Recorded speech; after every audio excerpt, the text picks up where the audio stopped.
Я, Долганов Егор Андреевич, проживающий город Волгоград, был сюда незаконно отправлен.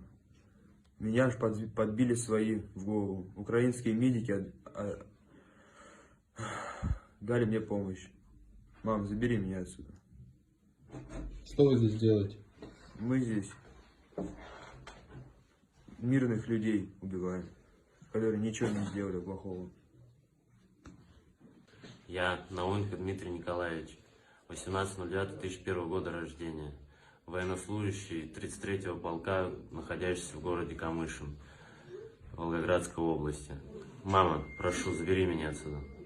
Тоже говорили то, что по мирным жителям не бить, объезжаем. Все это, ну, значит, вы врете, по садикам бьете, по мирным домам бьете, там же дети. Если вот смотрите, на самом деле, обратитесь, обращайтесь, там, кто, Владимиру Владимировичу, пускай смотрит, хватит, хорош, здесь вообще, блин, здесь мясо одно, вы маленьких детей убиваете.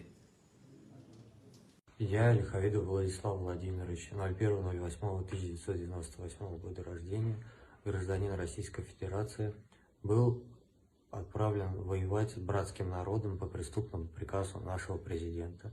Мама, пожалуйста, верни меня домой, я не хочу здесь больше находиться.